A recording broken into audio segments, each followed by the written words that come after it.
The day the drums beat in celebration, Amma stood barefoot by the river, her toes curled into the cool mud, watching the water carry away the petals the village women had thrown as a blessing for the new union. The village rejoiced with clapping and song, and though she tried to mimic the joy etched on every face, her heart sat stubbornly still in her chest, heavy and unmoving. Her father was getting married. Again. She remembered her real mother's funeral, how quiet the village had been then. No drums. No petals. Only silence and the distant echo of a mourning dove's call. She was 7 at the time, too young to understand how grief could hollow out a home, but old enough to feel how her father began to shift after. He laughed less. A little. And though he never turned cruel, his eyes became clouded, like water that had seen too many stones tossed into it. Amma was 10 now. 3 years had passed. Her father's beard had grown long and wild like vines untamed. The elders had whispered, it was time for him to remarry. The house needed a woman's hand again. And so, when Kunto arrived from the neighboring village, trailing sweet perfumes and wearing a smile as wide as the river, no one questioned it. Amma first saw her under the baobab tree, where the elders blessed new unions. She wore golden cloth that shimmered like she was made of daylight. Her laughter was like bells, and when she looked at Amma, her eyes sparkled, but Amma could tell the sparkle didn't reach deep. It was surface light, like the flash of a fish scale before it darts into darkness. "My sweet Amma," Kunto said that day, kneeling down to touch the girl's cheek, "we will be as mother and daughter, you and I." The village women swooned. "A beauty with a good heart," they whispered. "Amma is lucky." But Amma only nodded, her small fingers curling into the edge of her dress. She didn't dislike Kunto. Not yet. But something about her was slippery. Like she wore kindness the way one wore jewelry, beautiful to look at but not part of the skin. Kunto moved in that very evening. She brought boxes of things more than Amma had ever seen. Silken wraps, carved combs, bottles filled with oils that smelled of honey and fire. She laughed often and sang even more. The house filled with color again. Her father began to smile. But Amma noticed the changes too. The mat that had belonged to her mother was taken and replaced with a brighter one. The woven basket her mother had used for maize disappeared one day. Kunto had said, "It was old, my dear. We must keep things new, fresh." Even Amma's small room was rearranged. Her mother's beads that had once hung above her mat were replaced with dried herbs that Kunto said would help her sleep better. Amma didn't complain. But she remembered. At night, Kunto would sit with her father by the fire, whispering things that made him chuckle softly. Her voice was like a lullaby wrapped in silk. Amma would lie in bed listening. The walls had become thin somehow. And even in the darkness, Amma felt watched, not by Kunto but by something that followed her scent, her rhythm, her arrival. One morning, Amma woke up to find her small drum, the one her mother had given her before she died, was missing. She asked Kunto if she'd seen it. Kunto tilted her head. "Oh, that old thing? It had a tear in the skin. I thought it best to toss it. We'll get you a better one, yes?" Amma didn't answer. She went to the backyard, the only place her mother had once called hers. A small garden once thrived there. But now it was disturbed. The earth looked freshly. At first, it was almost like having a second mother. Kunto smelled of honey and hibiscus, her laughter fluttering through the hut like birdsong. She called Amma her little flower, and when she knelt to braid Amma's hair in the mornings, her touch was light, her voice full of lullabies Amma hadn't heard since her own mother had died. The village women often said how lucky Amma was to have such a beautiful and gentle stepmother. And Amma tried to believe it. Kunto brought sweets wrapped in banana leaves, sticky and golden, which she placed carefully into Amma's small hands. She sang old lullabies in a voice too soft to carry malice. She sat beside Amma as she shelled beans and peeled yams, humming as though the rhythm of domestic life pleased her. Even Amma's father, always tired from the fields, seemed to walk taller around Kunto. She kissed his cheek, massaged his shoulders and smiled often, though the smile rarely reached her eyes. In the beginning, Amma clung to this calm. After months of silence and grief, she let the warmth in. But even in those gentle days, a small pit of doubt lingered deep in Amma's belly. It was the way Kunto looked at her sometimes when no one else was watching. Not with anger but with something sharper. Something calculating. Like she was weighing Amma's worth, measuring how much space she took up. The sweetness began to sour slowly. First, in ways Amma could almost excuse. Meals that were once warm began arriving cold. A bowl passed to her with a faint sneer, or a piece of meat just a little too dry, too small. When Amma spoke, Kunto would sometimes pretend not to hear. "Speak up, girl," she'd say even when Amma's voice was clear. Other times she'd laugh and repeat Amma's words in a mocking tone, making her feel small. One morning, Amma accidentally spilled a bit of millet flour while fetching water. She rushed to clean it, her small hands clumsy in panic, but Kunto was there before her. She didn't raise her voice. She didn't shout. She just stared at the mess and said, "Clumsy girls waste blessings," then left the room. The words stung more than if she had shouted. The changes were so gradual that even Amma questioned whether they were real. Was the food truly colder? Was the braid pulled tighter than before? Was that a warning glance, or was she imagining it? But then came the day Kunto's hand lingered too long on Amma's shoulder when correcting her posture at dinner. Not in affection. Not in anger. Just a cold, pressing palm. Amma flinched, but Kunto smiled and patted her head. "You must learn to sit like a woman," she said. From that day things shifted faster. If Amma spoke out of turn, Kunto would place her fingers on her lips, a gesture that felt more like a clamp than a hush. If she laughed too loudly, Kunto would say, "Joy should be measured. Like salt and stew."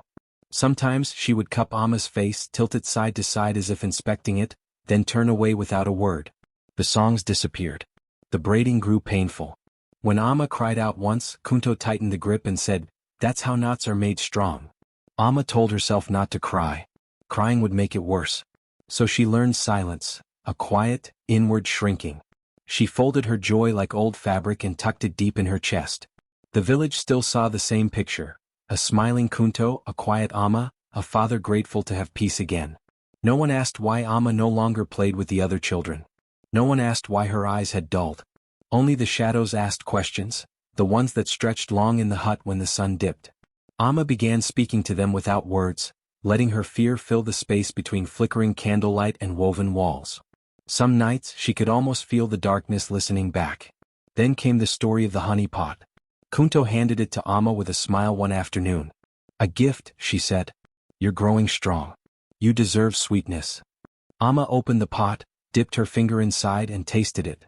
But the sweetness was wrong, cloying, thick and bitter at the same time. Her tongue recoiled, her throat tightened. That night, Amma dreamed of bees swarming her ears, buzzing words she couldn't understand. When she awoke, her lips were sticky, and her hands smelled faintly of iron. The next day Kunto was kind again. But the kindness no longer fooled Amma. She began to watch, to listen harder. She noticed how Kunto's moods turned with the phases of the moon. How the woman often wandered outside after dusk, whispering to something in the trees. How she dug near the garden one night and came back with hands streaked in soil, nails lined with black grit. Amma didn't tell her father. She didn't know how. The man who had once swung her into the air now barely noticed her at all. Kunto had wrapped him in a fog of comfort and affection. Amma knew she would not be believed. One morning she found a feather tucked beneath her mat. It was stiff, gray and smeared with something like ash. There was no explanation, but the message was clear. Kunto was watching her, even in her sleep. The next time Amma spilled something, Kunto didn't speak. She simply walked over, looked at the mess and brushed her fingers along Amma's cheek, slow and soft like a caress. But her eyes were empty. Amma did not flinch this time. She simply stared back. Kunto smiled just a little. And in that silence Amma knew, the honey had turned to shadow. And the shadow had teeth. Amma's feet often carried her to the edge of the backyard, where the wild grew in defiance of the rest of the village's order. Behind the modest hut her father had built with his own hands lay a patch of land that no one tended, yet it bloomed ferociously. Tall stalks of wildflowers, strange in shape and richer in color than any Amma had seen before, swayed gently even when the air was still. Their petals bled shades of violet, black and bruised pink, and they grew in strange, swirling patterns as if something below guided them. She had only asked once, "Why does the garden look like that?" Kunto's hand had tightened around the basket she carried, her smile brittle. "It is sacred," she had said. "The spirits of our ancestors sleep there. You must never enter, Amma. Never, do you hear me?" Amma had nodded, but her eyes had lingered. There was no shrine, no offering bowl, no sign of reverence that usually accompanied sacred grounds. Just growth, wild and thick, and a small stone embedded at the center that caught light oddly during sunset. It gleamed red sometimes like it had just tasted something warm. Kunto never went near that side of the yard. She would sweep the front, rake leaves under the mango tree, scrub the porch with a cloth clenched in her fist. But the back, the place of the wildflowers, she pretended did not exist. Even when the wind knocked over pots in that direction or the chickens strayed too close, she would call them back with a sharpness in her voice Amma didn't recognize. At night, Amma began to hear things. It began as whispers, soft, rustling tones that she thought were insects or wind, until she began to understand words. The words came like breaths pressed into the earth, like something trapped underneath struggling to reach the surface.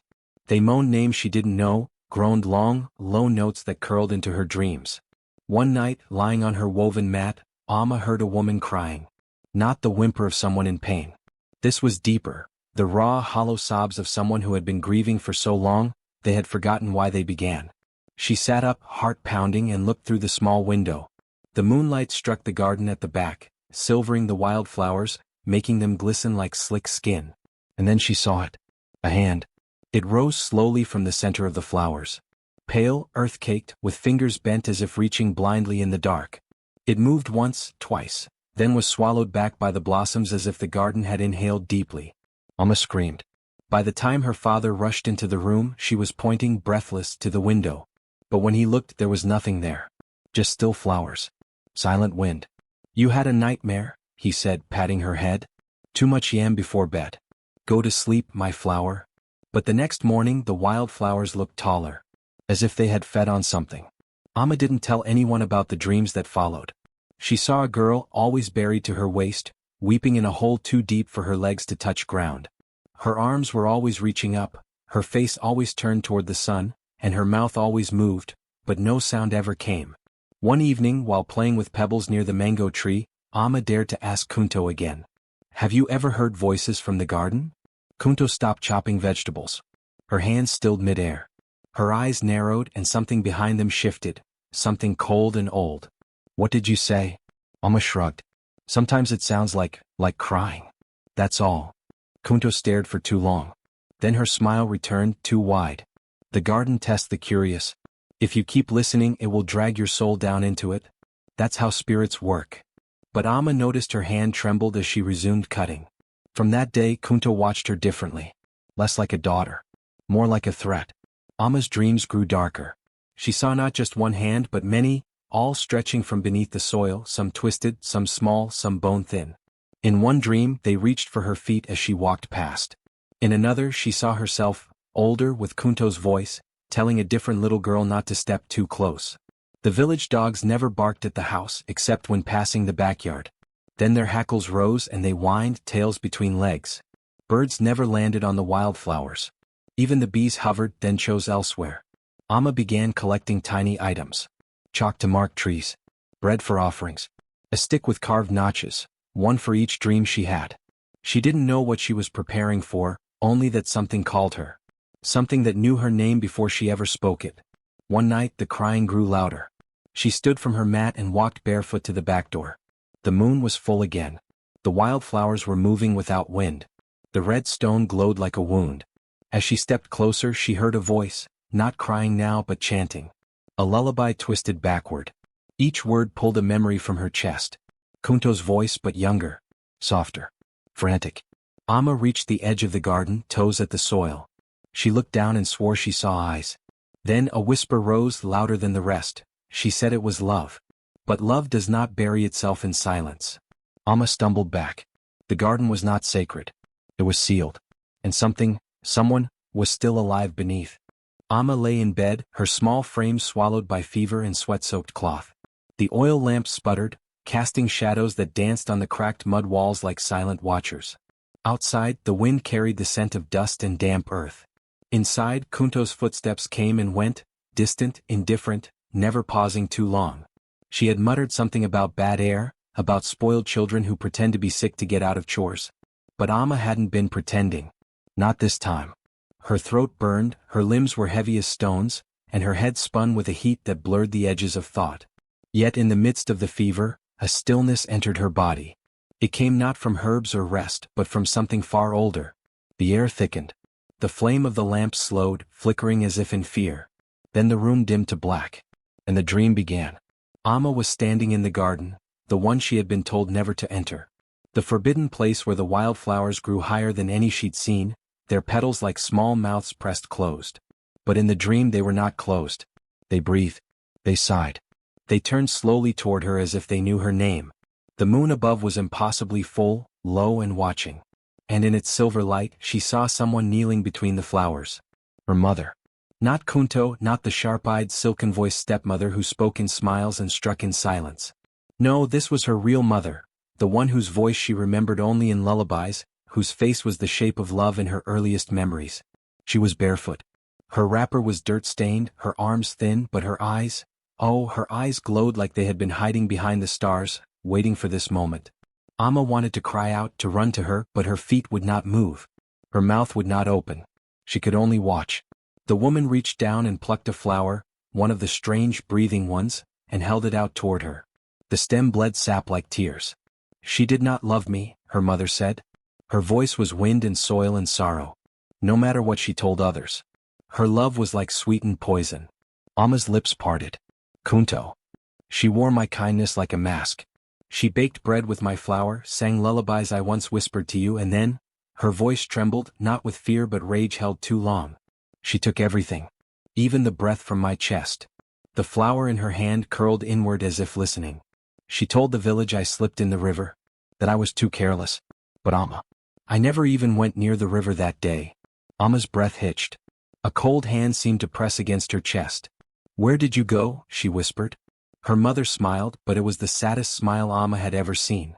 She lifted the flower to her nose, inhaled, and when she exhaled, the garden around her seemed to darken. She buried me, she said simply. Right where the tallest flowers grow. The petals nearby began to twitch. Amma's eyes followed the line of them, each one growing taller as it reached the far edge of the garden. Her heart thudded. You're under there? She asked. No, her mother said. Not anymore. Amma blinked. The woman knelt and touched the soil with her bare palm. The earth remembers Amma. It listens even when people do not. It heard my last breath. It cradled my silence. And now, it has begun to whisper your name. Amma felt something stir behind her. A shadow. A presence. She turned but saw only more flowers standing like sentinels. You are not alone, her mother said. But you must stop believing her. She does not love you. Her hands have never known tenderness. Her heart is hollow, filled with want, not warmth. But she said she says what makes her look kind. She says what the village wants to hear. But you know, child. In your bones you already know. Amma nodded slowly, tears streaking her cheeks. What do I do? Don't fight her lies with shouting. Don't try to be louder than her. That is her game. Then how? Her mother's eyes gleamed. You listen. Listen to the house. Listen to the wind at night. Listen to what's buried. The truth has roots, Amma, and roots rise when the ground softens. A gust of wind blew through the garden. The flowers bowed. Her mother stood, stepping back, becoming more transparent with each movement. And Amma. Yes. When the time comes, don't fear the digging. What lies beneath is ugly, but it is also the end of her power. Then the world shifted. The moon cracked. And Amma awoke. She shot upright in bed, breath ragged, soaked in sweat. Her room was dark again, but the fever had broken. She felt lighter, and heavier, all at once. Something had been planted inside her now, something that would never leave. She turned her eyes toward the shuttered window. In the far end of the yard, beneath the branches of a wind-warped tree, the flowers shivered. And for the first time, Amma did not look away. Kunto's smile, once sweetened with syrupy affection, now carried a bitterness only Amma could taste. It wasn't in the loud words or visible slaps. It was in the silence. The way her name fell from Kunto's lips like it carried disease. The way she was asked to leave rooms just as guests entered. The way she sat down and heard the whisper of chairs being dragged further away. It began slowly as most poison does. First it was the neighbors. Mbalika, who used to hand Amma fruit over the wall, stopped meeting her gaze. One day Amma reached out for a papaya, and Mbalika turned her back as if Amma's touch might rot the skin. Then came the church women, who murmured behind their hymn books when Amma entered. Then the children. Her playmates who now ran when she approached, whispering spirit eyes and snake whispers. Amma had never spoken with snakes. But she remembered the way Kunto's eyes watched her when she was alone, the way her mouth curled in pleasure when others avoided Amma. She remembered the way Kunto took her hand in front of guests, squeezing just a little too hard, enough to make her flinch but not enough for anyone to see. At first, Amma told her father. She recounted the way Kunto moved her toothbrush, accused her of stealing sweets, or told her to stop, staring like a cursed goat. But her father only frowned, sighed and said, "She's trying, Amma. She's not your mother, don't make it harder than it is." Harder. That word clung to Amma's bones like mud. But the truly chilling part wasn't the isolation, it was the laughter. Kunto had a laugh that fluttered like bird wings, light and soft, often accompanied by sips of tea and the tinkling sound of jewelry. Her tea gatherings became frequent. Women with bright wrappers and red mouths gathered near the edge of the yard, where the forbidden garden sat just beyond. The laughter always got louder near the end of the gathering. It felt deliberate, laughter that seemed to peck at Amma's windows. She tried to ignore it, but each giggle held a message she couldn't name. Every now and then she would see a woman glance over her cup at the wildflowers, nod solemnly, and Kunto would whisper something into their ear. Once Amma pressed her ear to the window and heard Kunto say, "Some girls carry their mother's rot. You can't wash it out, it's in the bones." Someone asked, "Is it safe?" With her so close. Kunto replied calmly, "The garden holds what needs to stay down." After that, Amma stopped pressing her ear to the glass. The house was a theater. Amma the ghost child who creaked the floorboards wrong. Kunto the grieving stepmother, smiling bravely through the hardship of raising a cursed child. It was a performance most of the village believed. And her father? He became a statue. Present but unmoving. Silent during meals, eyes heavy with something that looked like guilt, or maybe shame. He no longer kissed Amma's forehead at night. No longer asked about her drawings or her dreams. When she placed a hand on his arm once, he gently moved it off and muttered, "Don't be strange." It was Kunto who took center stage now. Kunto with her pressed gowns, her platters of roasted groundnuts and honey bread. Kunto who gave coins to beggars at the market. Kunto who prayed the loudest in church. And Amma, once lively, once talkative, once bursting with drawings of birds and river spirits, shrank. She stopped talking in school. She stopped bringing lunch. She began to whisper when she spoke, afraid her voice would carry too far and bring more eyes, more judgment. But the wildflowers kept growing. And the wind by the backyard fence carried more than petals. One night, unable to sleep, Amma stood by the window. The tea gathering had long ended. The moonlight spilled across the grass and Kunto stood alone near the garden. Her back to the house. In her hands a small bundle wrapped in cloth. Amma watched as Kunto knelt beside the fence, not on the flowers but just beside them, and placed the bundle in the ground. With her bare hands she scooped soil over it. Not much. Just enough to cover. Then she pressed her fingers together and whispered something to the flowers. Her voice was too soft for Amma to hear. Then she laughed, once quietly. Amma backed away from the window, heart hammering. It wasn't the burying that frightened her. It was that Kunto didn't check if anyone was watching. As if she knew Amma already had. The next day Kunto made Amma tea. Sweet. Fragrant. Amma stared at the cup for a long time before drinking it. Kunto smiled, not kindly, but like someone waiting to see how a story would end. Amma drank slowly. The tea tasted like honey and shadows. Amma no longer walked lightly across the yard. Each step pressed her closer to something she couldn't name, something that stirred beneath the soil like a memory too long buried. The air had grown heavier lately, as though the garden exhaled its secrets slowly, thickening the space between her breath and her ribs. There were whispers now. Not loud. Not sharp. Just a tremble in the silence. Murmurs that came at dusk, when the light faded and the garden seemed to lean toward her. It had started after a dream that left her crying without knowing why. She had awoken with soil under her fingernails and no memory of how it got there. The scent of something old lingered in her sheets, wet earth and something sweeter beneath it like a crushed flower. That morning, her hands trembled as she poured water into a cup. Her stepmother watched her with mild concern, but her eyes were cold. "You don't look well, child," Kunto had said. "Perhaps you should rest more. Dreams can do strange things to weak minds." Amma said nothing. Her voice had grown cautious around Kunto. Too many words twisted into accusations.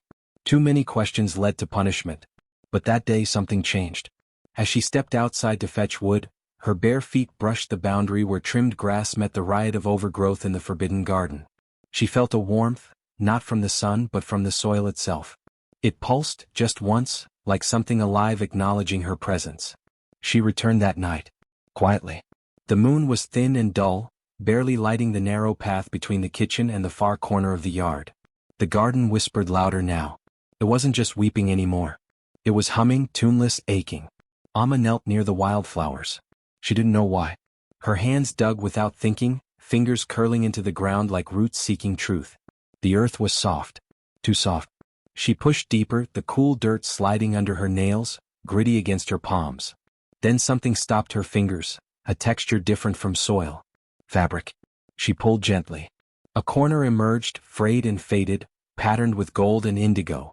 She knew that cloth. Her mother had worn a head wrap just like it.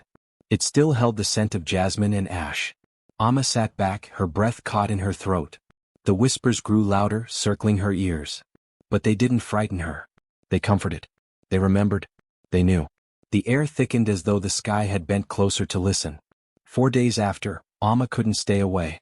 Each night she returned to the spot and listened. Sometimes she would speak aloud, not expecting answers, but the ground answered anyway. One night the soil whispered her mother's lullaby. Another night, it murmured her name over and over, as though confirming her existence after Kunto's long campaign to erase it. The garden began to change. The wildflowers leaned in her direction when she approached. A single blue bloom opened only when she touched it. The whispers grew clearer. They spoke of love, betrayal, a promise buried with the dead. They told her that memory lived in the soil, not in words. That truth grew where lies had once been planted. But the garden's voice had a cost. Amma grew pale. Her fingers trembled constantly, dirt always clinging to her skin like a second layer. She no longer smiled. Not even when her father glanced at her with brief concern. Not even when the villagers, now wary of her quiet presence, muttered behind her back. Kunto noticed. "You've been sleepwalking again," she said one morning, brushing crumbs from the table with dainty hands. "Talking to ghosts, are we?" Her voice was sugar-coated venom. Amma looked her stepmother in the eye for the first time in weeks. "They talk to me now. Under the flowers you said were sacred." Kunto froze. Only for a moment. Then she smiled. "Some flowers grow where bodies are buried, dear. But we must let the dead rest, mustn't we?" Amma didn't flinch. "They never rested. You didn't let them." Kunto's smile faltered. "Just slightly. What do you think you found out there, child? Grief makes liars of the mind." Amma stood. "Grief made me dig. The lies were already in the soil." That night, the voices grew louder than ever before. They sang. Not songs of joy but of memory. Of bone. Of betrayal. Amma lay in her bed, wide-eyed, hearing every note with perfect clarity. They were not angry. They were not afraid. They were simply ready. The next morning, a neighbor found her kneeling in the garden, holding the cloth like a sacred offering. Her eyes were bloodshot, her knees caked with mud, her fingers stained with something darker than earth. The flowers around her had turned to face the rising sun. She did not speak for the rest of the day. But when night came again, she lit a small fire beside the patch where she had found the cloth. She whispered to the ground, not seeking answers but giving thanks. Because now she knew the truth did not need permission to rise. It only needed someone to listen. And Amma was listening. Each night, after the lanterns dimmed and her father's snoring filled the silence, Amma slipped from her mat. The air always felt heavier then, wet with the scent of earth and something older. She would tiptoe past the kitchen where Kunto kept jars of herbs and sharp knives lined in silent rows. Sometimes she'd pause by the window, peeking at the moon's reflection on the far edge of the garden. It called her. The place where wildflowers grew too tall, too wide. Where bees buzzed without sound. Where the ground exhaled even when the wind stood still. Amma had no shovel. She had no torch. Just her hands and the shape of her mother's necklace etched into her memory, a simple twisted cord with a sun-shaped pendant. The digging began quietly. She pushed aside petals, then roots, then the crumbling crust of the soil. On the first night she found nothing. On the second her nails bled. On the third the ground gave her a gift, a rusted pin her mother once wore, bent but unmistakable. Her breath caught. The air grew still as if the earth itself was listening. And so she returned. Night after night. The village thought her distant. Her father didn't ask why her fingernails were always packed with dirt or why her eyes carried dark rings like bruises of the soul. Kunto smiled more often now, but Amma had learned what her smiles meant, like a hyena baring teeth. One night, she unearthed something different, a small carved figure made of bone and beads, the kind used in ancestral rites. It was buried deep, beneath a mound of disturbed soil that felt too smooth, too deliberate. She cradled it in her palms. The moment her skin touched it, a voice bloomed inside her mind. She screamed once. Then silence. Amma staggered backward, the figure tumbling into the grass. The whisper had not come from her imagination. It had weight. It had sorrow. and it came from under her feet. The next morning her father commented on how quiet she had become. "You used to hum like your mother," he said absently, sipping from his gourd. "Now you look through walls." Amma said nothing. She couldn't tell him about the voice, or the dreams, or the night she saw Kunto standing in the garden, barefoot, whispering into the soil with her hands clasped behind her back. Kunto didn't see her, but the earth did, and it pulsed beneath Amma's feet like a heartbeat slowed by death. That night Amma dug with fury. Her fingers tore at the ground. Clumps of black earth caked her face. She didn't notice the tears streaming down her cheeks, didn't notice the way her breath turned white in the humid air. And then she found it. A necklace. The sun pendant, dull but whole, the braided cord knotted just as she remembered. It was her mother's. Without a doubt. Amma held it to her chest and wept, not just for what she had found but for what it meant. Her mother had not simply passed. She had not wandered into illness and faded. She had been placed here. Laid down like a secret. A buried truth. The ground whispered again. She begged her to stop. Amma didn't need to ask who she was. The world tilted. Grass danced around her ankles like morning veils. The wind passed over the garden and twisted the petals of the tall wildflowers, exposing thorns beneath. She tried to cover the hole before the morning came, hands trembling. The earth, however, no longer closed like it used to. It stayed ajar, cracked open like a secret that refused to be forgotten. The next day Kunto watched her too closely. Her stepmother's fingers tightened on Amma's shoulder when she handed her breakfast. "You've been walking in your sleep," she said, her voice honeyed. Amma nodded. She had no words to give her. Only silence, and silence was safer now. The pendant stayed hidden in her dress, near her heart. It warmed at night. It pulsed when she dreamt. In one dream, she stood in the garden and saw a hand reach from the soil, beckoning her. It was small and brown and familiar.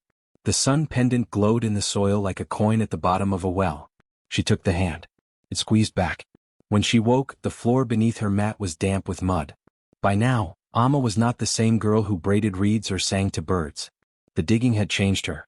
The voices had anchored something in her bones, a knowing. She walked differently. Her eyes darted to shadows and paused too long on tree roots. She stopped playing with the other children. Stopped smiling at her father. When he asked what was wrong, she would say, "I'm just tired," and he would nod. But even he had started looking at her like she was a stranger in his home. She knew what Kunto was doing. The same slow unraveling she had once done to Amma's mother, she now did to her. Planting doubts.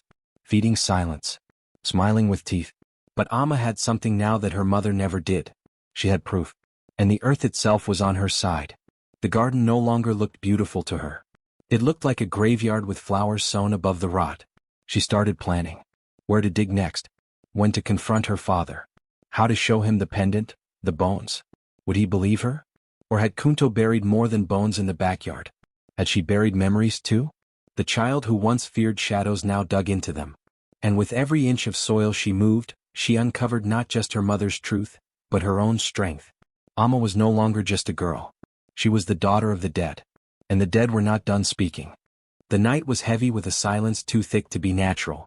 Even the crickets held their breath, and the moon hung lower than usual, its pale eye watching. Amma crept barefoot across the dewy grass, her thin hands clutching the small rusted trowel she had stolen from the market. Her fingers trembled, but it was not from the cold. It was the pull, the irresistible weight that had been dragging at her chest every night since she unearthed her mother's necklace. Tonight it was time to go deeper. The air around the forbidden garden felt different. Thicker. The wildflowers swayed though there was no wind. The earth beneath them seemed to pulse, shallow breaths taken by something ancient buried below. Amma knelt in her usual spot, the ground already scarred by the shallow holes she'd dug over the past few nights. But tonight she aimed for the middle, the very heart of the flowers. She started digging. At first it was quiet. Just the scrape of metal against dirt, the soft puff of breath as she worked. Her palms blistered and her arms ached, but she did not stop. Inch by inch she peeled back the layers of soil. As she dug, the scent changed, from earthy dampness to something sweet and rotting. Like wilted lilies soaked in blood. Her stomach turned, but her hands moved faster. Then she hit something. Not bone. Not stone. Fabric. She pulled at it carefully, the fibers falling apart like wet leaves. A tattered scarf, embroidered with fine thread, the same colors as the ones her mother once wore during festivals. Amma stared at it, heart pounding. And then the ground moaned. It was not wind. Not imagination. It was a low, trembling cry, like someone mourning from beneath her knees. Amma froze. Her breath caught. Her fingers gripped the scarf like a talisman, but her gaze dropped to the earth. It was breathing. She could see the dirt rising and falling as if lungs filled and emptied beneath it. Amma scrambled back, but the garden would not let her go. The wildflowers twisted around her ankles. Not hard. Not painful. Just enough to hold. Just enough to whisper. Then the ground cracked. A fine fissure opened before her, no wider than a finger. From it poured cold air that smelled like regret. And then, hands. They were not whole. Bone and skin, faded flesh and broken nails. One reached first, then another. Then a dozen more. They clawed their way up, not in rage but desperation. Amma backed away but did not run. She couldn't. Not when the wind carried voices now. Names. Please. Warnings. A face broke through the soil next. Her features were caked in dirt, but Amma knew them. Knew that curve of the cheek, the tear-shaped birthmark on her brow. Her mother.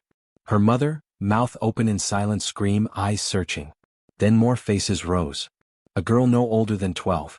A woman with a cracked tooth and tear-streaked cheeks. Another with braided hair still clinging to her scalp. All women. All silent. All rising. The garden was full of them. Amma collapsed to her knees, weeping, not out of fear but fury. Grief. Recognition. This garden was no sacred place. It was a tomb. A trap. A lie. Behind her, the wind shifted, and Kunto's voice cut through the night. What have you done? Amma turned. Kunto stood at the edge of the garden, no longer beautiful, no longer poised. Her eyes were wild. Her feet bare. The moonlight exposed the cracks in her charm. She saw the spirits and staggered back. No, Kunto breathed. No, no, no. The spirits rose higher. Some floated, some crawled. But they all turned toward Kunto. Their eyes glowed faintly now, not red, not white, but a sorrowful blue, like the last flicker of stars before morning. You said it was sacred, Amma whispered, standing. Her voice was steady. You buried them here. Kunto shook her head violently, tears running down her cheeks. They were wicked. They wanted to leave me. They mocked me. Amma stepped forward. So you silenced them? They were ungrateful, Kunto sobbed. All of them. The spirits hovered around her now. Close, closer. And they began to scream. Not in anger, but in agony. A long unified cry that rattled the trees and cracked the stones. It echoed from the soil, from the sky, from Amma's very chest. It was a scream of truth, of stories buried too long. A scream the earth had swallowed for years, now finally released. Kunto fell to the ground, covering her ears, wailing in terror. But Amma stood tall. She did not scream. She listened. She watched as the spirits encircled Kunto, not touching, just surrounding. Watching. Mourning. The ground beneath Kunto opened, slow like a mouth yawning wide. She crawled away, but the wildflowers tangled her limbs. They dragged her back, gently, almost lovingly, like a mother putting her child to bed. Kunto sank into the earth. The ground closed over her. Silence returned. The garden stilled. One by one the spirits turned to Amma.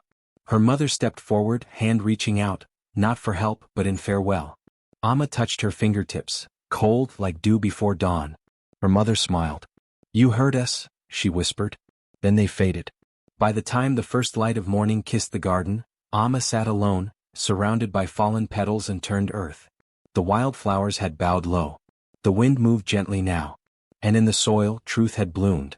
The backyard no longer screamed. But it would never be silent again. Amma stepped into the house, her legs trembling but steady, her hands coated in mud, her hair tangled with twigs and petals from the forbidden garden. The front door creaked as it swung shut behind her, and for a moment, silence held the room like breath before a scream. The house smelled of spiced tea and dried flowers, the usual perfume of Kunto's carefully curated life. But tonight there was another scent in the air, something old, something damp. The smell of graves turned. Kunto sat at the dining table, her back straight, sipping from a ceramic cup. She didn't look up at first. She didn't need to. She knew who it was. You've made a mess, Kunto said calmly, placing her cup down with the softest clink. Her voice didn't shake. Her fingers, however, tightened ever so slightly around the cup's handle. Amma didn't answer. The lights flickered overhead. Not a full blackout, just a warning. Kunto turned around. When her eyes met Amma's, there was no more pretending. Gone was the warm smile, the performative affection. Her face was bare now, and in that bareness she looked older. Hollowed out. "What did you do?" she asked, slowly rising. The soil on Amma's dress crumbled as she stepped forward. Bits of bone dust fell from the hem. Behind her, if one listened closely, faint footsteps could be heard. Not hers. Not anymore. "I remembered," Amma said. Kunto's lips twitched. "You remembered lies. Children dream of ghosts when they are ignored. You dug where you were told not to. That was sacred ground. You have cursed yourself." Amma tilted her head. Her eyes were not those of a frightened child anymore. They were deep now, mirrors to something far older. "I wasn't the only one buried there." The air shifted. Kunto's nostrils flared. "Go to your room," she hissed. "Now." I said.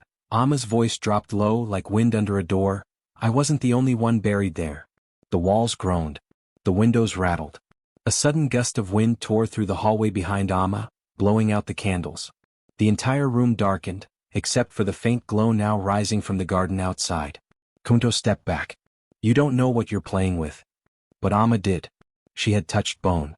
She had held her mother's necklace, pulled it from the wet roots of the backyard like it was an anchor of truth. She took another step forward. Behind her, shadows filled the doorway. One by one they poured in, silent, translucent women with dirt-clung skin and hollow eyes. They weren't screaming anymore. They were watching. Waiting. Kunto's chest rose and fell faster now. "You ungrateful little—" She raised her hand. Amma didn't flinch. The moment her hand moved, the ground rumbled. The floor beneath Kunto cracked like an egg. Wind screamed through the house, not from outside, from the earth itself. The floorboards warped. The air turned ice-cold. And then Amma whispered it, not in fear, not in rage. Just softly. Like it was a prayer. "Mother." Kunto staggered. Her eyes widened. The name struck like thunder. From the kitchen wall, a framed photograph of Amma's real mother shattered to the floor. From the backyard, a single flower floated through the air, the same flower from the dream, and landed gently at Amma's feet. "You don't belong here," Amma said. Kunto backed away, but the shadows moved forward with Amma. Every step she took, they followed, not behind her, but within her. Her voice was not alone now. It echoed with others. The garden spirits had lent her their truth. "I gave you everything." Kunto shrieked, desperation overtaking her poise. "I kept you fed. I braided your hair.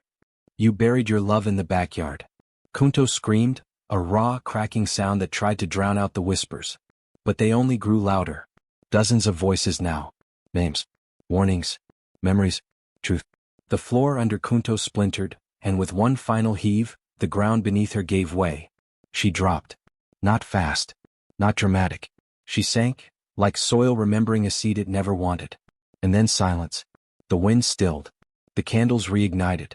Amma stood in the quiet, surrounded by the spirits who no longer moaned. They stood tall now.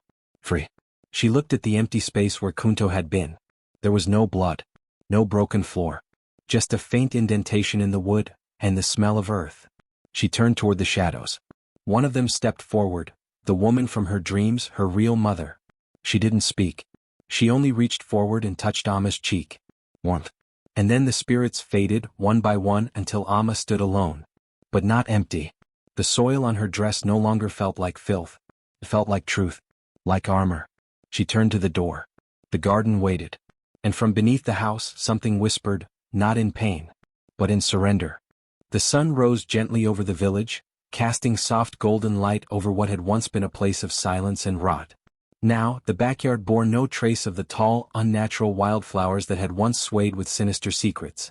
Amma stood at the edge, barefoot on the dewy earth, a clay pot of water cradled in her arms.